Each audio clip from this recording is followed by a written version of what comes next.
Hello and welcome to Perspectives in Professional Psychology. I'm Dr. Lance Garrison, Dean of the College of Professional Psychology at the Chicago School. I hope you'll join me as we explore the cutting-edge work of our faculty, alumni, and students across a diverse array of specialties within the fields of professional psychology. I'm excited about this edition of Perspectives in Professional Psychology. I had the very good fortune to speak with Alyssa Bauder, and our conversation focused in on her personal experiences with allergy, along with her active advocacy for policy to support increased healthcare access for underserved populations who suffer with allergies and asthma across the country. Alyssa is a dynamic student and an advocate, so let me tell you a little bit more about her background. Alyssa is a licensed professional counselor and a fourth-year clinical psychology doctoral candidate at the Chicago campus of the Chicago School. Born and raised in Metro Detroit, Alyssa earned her undergraduate degree from The Ohio State University before relocating to Chicago to pursue her graduate studies. Alyssa's personal life has greatly influenced her professional work. Diagnosed in childhood with severe food allergies, Alyssa was inspired to pursue a career in health psychology based on her own experiences with the chronic disease. Now, while Alyssa has grown out of many of her allergies in a young adulthood, she continues to manage a life-threatening allergy to peanuts. In 2019, Alyssa founded her blog, Things Allergies, and she founded it to encourage dialogue about food allergy mental health, to promote health equity among allergic disease, and to highlight the unique struggles that young adults face as they navigate their chronic condition. Using this platform, Alyssa has also been quite vocal about her own food allergy mental health journey, sharing her personal experiences with anaphylactic shock, post-traumatic stress, and individual therapy. The All Things Allergies mission has evolved over time beyond just a passion project for Alyssa, and has actually inspired her doctoral dissertation research, which will explore psychological and physiological similarities between anaphylaxis and panic attacks. After her graduation in 2026, Alyssa hopes to be, in her own words, the woman she needed as a little girl, by continuing to advocate for the further integration of mental health services within the allergic disease landscape. I hope you enjoy this conversation with Alyssa as much as I did. So let's jump right in. So, hello, Alyssa. It's nice to have you join us for Perspectives in Professional Psychology. I know that you are currently a doctoral student in our clinical psychology program in Chicago, so it's wonderful to have you. Why don't we start by you just telling us a little bit about yourself and your background and how you find yourself where you are today? Yeah, absolutely. Well, thank you for having me here. I'm very excited to be able to talk a little bit about the efforts of All Things Allergies and a little bit about my work here at the Chicago School. So my name is Alyssa Bauder. I am a licensed professional counselor and a fourth-year clinical psychology doctoral student at the Chicago School at the Chicago campus. I have been training in health psychology the past few years and hoping to continue my education in the direction of health psychology, but really inspired by my personal experiences with food allergies, food allergy mental health, and have really kind of created this I don't know, sort of direction in the field that I am pursuing related to my food allergies and health psychology. So excited to be here today and talk a little bit more about that. Fantastic. So health psychology is my background as well, so I'm always excited to meet someone else who's interested in that area. It's certainly rich, and particularly as you start to look at the relationship of things like allergies and asthma and things like that that have this really strong connection to our psychological well-being as well. So I'm excited to hear more about your interest in that. Maybe can you, if it's not too personal, can you tell us a little bit about your background when it comes to food allergies? Yeah, absolutely. And I always appreciate that question because I think Alyssa maybe 10 years ago wouldn't be able to speak about that. But that has been so much of what my mission has been from a personal perspective, yeah, from a professional perspective to talk a little bit more about that. So absolutely. I had been diagnosed with food allergies very young. I had an older brother who had a lot of food allergies as well. And so my parents got me tested at a pretty young age. And I had a laundry list of food allergies. So peanuts, tree nuts, seafood, apples, bananas, tomatoes, eggs, lots of different Wow. foods. And so that was kind of a family affair. We all were kind of in that together with my brother as well. So that was just the norm of our household. That was kind of the culture of our household and didn't really know any differently. But by the time I was in first grade, I was about 6 years old. I had my first anaphylactic reaction, and that was Valentine's Day. We had our little, party that you have in first grade. Everybody kind of exchanging candies, and I always like to say, as a 6-year-old, you're just learning to read, right? And so I wasn't able to read those labels on the back, but what I did know was, okay, Reese's are like the orange ones and Butterfingers are the yellow ones. But for Valentine's Day, everything is pink, everything is red. So those kind of colors weren't necessarily there for me to make that connection between what was safe and what wasn't. So I ended up eating a Butterfinger on Valentine's Day and immediately went into anaphylaxis. At the time, I was home with my parents and I was able to get some help from them, but they didn't know what was going on. I didn't know what was going on. It wasn't until later that we realized what I had eaten that that was sort of the reaction that was happening. And so I always like to say very few of my life's memories are in a world, before anaphylaxis. Like as a 6-year-old, that happening, so much of my life has been colored by this experience. And we didn't know until I would say maybe even 2020, that I was officially diagnosed with post-traumatic stress disorder from this experience, dating all the way back to first grade. So it was nearly 20 years later that myself and my family were really able to make sense of this event and all of the kind of mental health consequences that came after that. So it has been so much of my personal life's work and professional life's work to kind of integrate this idea of mental health and food allergies and kind of make sense not only for myself, but for anybody else who is going through this experience as well. I never really got to have those answers when I was younger, and so very much want to make sure that somebody else has those as they're navigating their experience. Absolutely. It's interesting. I know my youngest child, Elijah, had an allergy to egg. Mm, He caught very early. He had a bad reaction because he kind of reached a developmental phase where the pediatrician had said, okay, you can go ahead and start to incorporate some of these foods, and egg was one of them. mhm, Typically egg's considered very healthy, but he had a bad reaction from the very first bite. And so we took him to the pediatrician.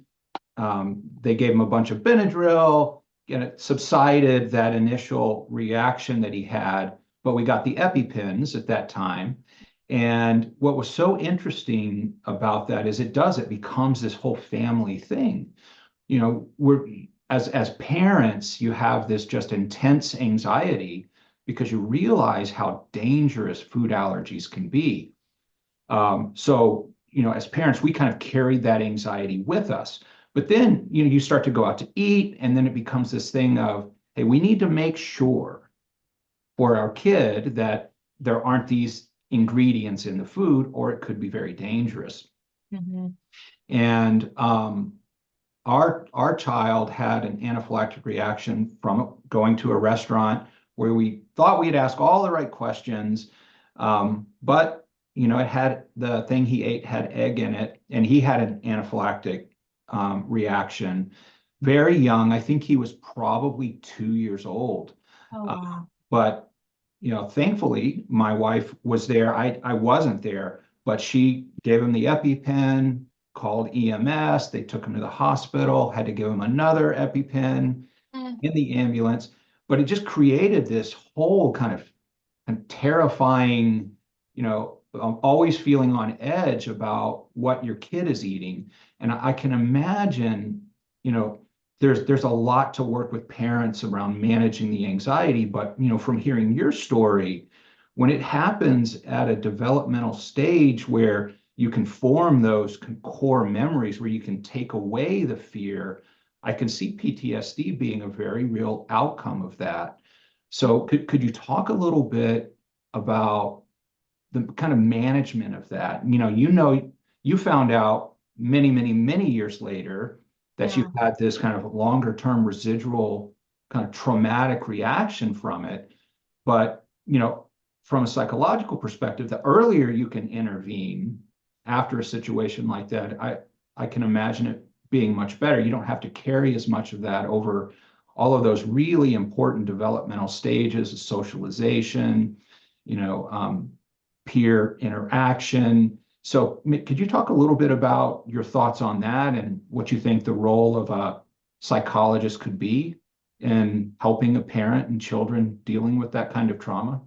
hmm Absolutely. And just so many points to expand on there. But the place that I always like to start at, and I can talk about this until I'm blue in the face, is that in the DSM, the Diagnostic and Statistical Manual of Mental Disorders, right there written on the page in the chapter about PTSD lists anaphylaxis as an example of medical trauma that meets criteria for a criterion A traumatic event. And I remember reading that for the first time and just being um, just kind of like dumbstruck by that. I was like, wait a second, to see my experience written down there on paper in this, what we consider to be like the Bible of psychology. I was like, wait a second, like, okay, that resonated with my experience, but I had never been like externally validated in that before, seeing that for the first time. And I also think, traumatic experiences, we kind of have an idea of what we think traumatic experiences look like. And all of those being valid as well, but I always like to include in this conversation that psychology and psychiatry is identifying this medical event as a traumatic event. And so allergists need to be doing that as well. The community needs to be doing that as well. So just kind of starting it off from that standpoint. And you're absolutely right that the earlier that we can intervene in some of these situations, we can create different management patterns, different relationships with food allergies. The earlier, the better. We can start to create those habits for ourselves and for our families. And that is why I have liked to be so vocal about my experience, as challenging as it can be sometimes. Is I went 20 years, my family went 20 years without knowing how we could be managing this differently or what had even happened for us. What could that experience have looked like? How could it have been different if we could have gotten that support earlier on? And I think it was because this wasn't a conversation we were having 20 years ago. We were just sort of having a conversation about food allergy. We were very barely having a conversation about mental health. And so the two of those were not even in the same world yet. And so it's understandable that we didn't really know where to go to for support, but we don't want that. I don't want that for anybody else because the resources are out there now. We need to be having this conversation. There's so many resources of like food allergy mental health professionals now who have created this integration, somebody that you can reach out to. But as a 6-year-old, a first grader who barely even knew to reach out to a mental health professional, let alone there was a mental health professional who specialized in food allergies, like that was way, way in the future. But we have those resources now, and I want to talk about those, and I want Alyssa, who was 6 years old, or any other little girl or boy who's having that experience, that their family knows there's somebody that they can reach out to for help, and that there are resources about this, and that, the DSM is saying yes and validating that experience for them. So in my personal experience, didn't necessarily have that support until 20 years later, and was able to thankfully work with a great therapist who helped me make sense of that experience for myself. But my kind of life, I think, really had been colored by that experience for the worse and for the better. I say when I was in first grade, that kind of like was the domino effect that brought me to this career in clinical psychology, whether I knew it or not at the time, that that was the direction that my life was going to take. I had always kind of used this quote of like your passion turning into your purpose. And I think that that was very much my experience moving forward. So yeah, the management certainly wasn't ideal in my situation, but that's so much of what my research is kind of going into now from a psychological perspective is what can we do differently to hopefully make those experiences like for your family and for other families different than what mine looked like. Yeah, absolutely. And I think that it's interesting, you think about the kind of the evolution of healthcare, and we've been talking about integrated health for a long time, but there's just so much value. And I think many people wouldn't think about allergy and mental health kind of in the same realm, but they're so clearly related. And I love now that there's so much more awareness, like you're talking about, of kind of the psychological challenges that go along with things like allergies, that you can have clinical psychologists and physicians who specialize in the treatment of allergy collaborating together. And I think that's going to lead to the best possible outcomes for kids and families like you and like us and so many others out there. Could you talk a little bit about, I'm guessing your dissertation is in this area. You talk a little bit about your dissertation and what you're doing there? Yeah, absolutely. So my dissertation, again, is coming from that personal experience, but something that we see in other mental health conditions and other physical health conditions, but hasn't necessarily been explored yet in the idea of allergy and specifically anaphylaxis, but is this kind of misinterpretation of physiological symptoms and psychological symptoms as a like physical medical emergency. So we see this in, you're having a panic attack and we think maybe it's a heart attack, or you're having a panic attack and you think it's maybe a stroke, some of these other symptoms. Yeah. We actually see that in panic disorder very frequently. About average person with panic disorder, I think, seeks emergency medical services about 6 times for what they think is a medical emergency. So we see this, the ER sees this. This is a pretty understood phenomenon in mental health and in medicine, but haven't talked about it as much in anaphylaxis. And I think what's really interesting is that anaphylactic shock and panic attacks have a lot of those same similarities, psychological and physiological. So we see that difficulty breathing, we see that upset stomach, that impending sense of doom, tightness in the chest and throat. These are all symptoms of an allergic reaction. They're also the same symptoms as panic and anxiety. And particularly compounded by the idea that we know anaphylactic shock to be considered a traumatic event, and post-traumatic stress symptoms, even if it's not post-traumatic stress disorder, post-traumatic stress symptoms are a very common consequence of anaphylaxis. That's something that we've seen in the research time and time again. So this idea of kind of being very sensitive to those interoceptive signals inside the body and misinterpreting those as another anaphylactic reaction rather than anxiety or panic.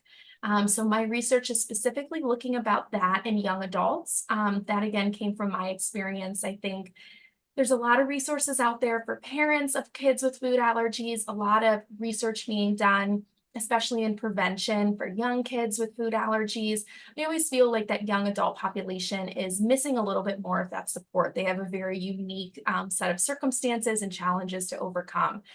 So really wanting to look at this kind of differentiation between anaphylaxis and anxiety in the young adult population as a consequence of post-traumatic stress symptoms, as a consequence of these previous reactions that they've had, and figure out what is their experience in trying to differentiate the two of these. Are they going to the ER like we see in panic disorder? Are they suffering in silence? Are they using their EpiPen? What are they doing? What are they trying to do to differentiate the two of these? So my research is going to be mixed methods, but mostly qualitative, trying to get an idea of what this experience has been like for this community. I know what the experience has been like for me, but as a researcher, taking a step back and wanting to kind of create this more holistic understanding from a phenomenological approach of what is this like collective experience of this community that I'm a part of. That's fascinating. I can't wait to see the outcomes of your research. I can see that there's the clear line of relation with that, right? If you have an anaphylactic experience, my guess is there's a hypervigilance from that point forward that goes along with it. So you're kind of monitoring very carefully, particularly if, around meals and snacks and anything like that, just there's that hypervigilance that is probably residual for quite a long time related to that trauma. So yeah, that's going to be fascinating. I can't wait to see the outcome. And it ties to something that I wanted to ask you about that I think is fantastic that you're doing. And you've got this great blog called All Things Allergy. Mm-hmm. And I have to tell you, I love the tagline, the Heidi League. Thank you. Thank That was you. fantastic. Tell us a little bit about your blog and what you hope to accomplish with it. Yeah, absolutely. And I appreciate that. I think along the same lines as I kind of founded All Things Allergies back in 2019. That was when I first moved to Chicago for graduate school. And I remember being at a CVS, I think, and I found these wipes that said that they could help remove like allergen protein. And I was like, that's so cool. Like, I want to be able to talk to people about this. Like, who do I tell about this? And so that sort of brought me to this idea of maybe I should create some sort of thing where I can connect with other people. I had always had a brother who had food allergies. I had friends who had food allergies, but the community was still very isolated. I wasn't able to communicate with too many other people that had similar experiences with me. So I think I was really craving that community. And I was really surprised to find that once I took All Things Allergies online on Instagram and on my website, that there was so many other people out there doing the same thing, and that I was able to connect with and create this community. But the niche that I really wanted to bring to the online food allergy community was, again, looking at young adults. I was a young adult, continued to be a young adult. But I felt like we had a really unique set of challenges that we kind of overcome with our food allergies. And so it's going to college, it's dating, it's hookup culture, it's alcohol, substances, all of these different things that no one's talking about. We talk about, food within food allergies, but food allergies are about so much more than food, which it's kind of seems ironic, but it's so true. And It's so very lifestyle oriented, right? yeah, absolutely. Absolutely. So I wanted to bring that perspective to talk about my experience as a young adult, but then also bring this mental health perspective to it as well. So when I started All Things Allergies, I was by no means an expert. I'm still by no means an expert, but always kind of bringing my personal experiences of mental health. And then along the road, as I'm pursuing this degree, is trying to bring in some of my research experiences into All Things Allergies as well. And what it looks like to kind of create this path of making food allergy mental health more of a conversation within the field of psychology, and hopefully creating a career for myself in the future in which we see some of that integrated healthcare that we get in so many other specialties and domains, but really wanting to fight for that in allergy and immunology as well. So All Things Allergies has been really just kind of started off as like a fun, like passion project for me, but really has grown. I've connected with so many people across the world who I continue just to be so, validated by, to hear them reach out and say, hey, this happened to me too. I have the same experience. That Alyssa 20 years ago thought that she was completely alone. Alyssa even 5 years ago really thought that she was completely alone in this. And now to be able to hear from people that were suffering in silence, maybe the same way I was, to know that I was not the only person out there. And we need to speak up and speak out about this so that other people aren't in that same boat. Yeah, no one has to feel alone, right? There are these opportunities for community building out there, and the site's beautifully designed. It's loaded with a ton of great information. So I'm so happy that you're doing it. Thank you so much. I appreciate that. So Alyssa, as we close, are there like a couple things that you would like to leave as kind of top reminders or points of advice for people who see this video or visit your blog? Yeah, absolutely. And I think that one of the things that kind of originally connected us was this idea of advocacy. And Yeah. so wanted to kind of highlight some of those things as well, is because food allergies is a personal experience to me, but kind of on this greater landscape is we really do see a lot of health inequities across allergy to immunology. And so I always like to highlight those because that's been some of the newer work that All Things Allergies has kind of been called to do in the past year or so, which I've really appreciated. I had the chance earlier this year to go down to Capitol Hill with the Allergy and Asthma Network and go talk to some of our Congress people about these inequities that we see in food allergy, particularly in Black and Hispanic populations, significantly higher rates of allergy, asthma, these other atopic conditions compared to white counterparts, as well as higher rates of anaphylaxis, higher rates of ER utilization, and less access to these emergency medical interventions. And so I have been so grateful and so privileged in my experience to always have access to an allergist, have access to, the medications that I need. Maybe I didn't have the information out there, but I had like the emergency medical services that I need. And I can't even imagine how different my experience would look without those, supports. And so I always like to advocate that we've got bills out there that are sitting on Capitol Hill that we are trying to push through. We've got the EpiPen Act that's going to hopefully cap the price of EpiPens at $60. The Elijah Cummings Act is trying to expand asthma education across the 50 states. And then Dillon's Law is another one we have out there that is trying to be a Good Samaritans Act that allows Good Samaritans to inject EpiPens if needed before emergency medical services come. So just really wanting to highlight that this is a systemic condition. This is a chronic condition that affects all populations, but disproportionately affecting these communities that need our extra support.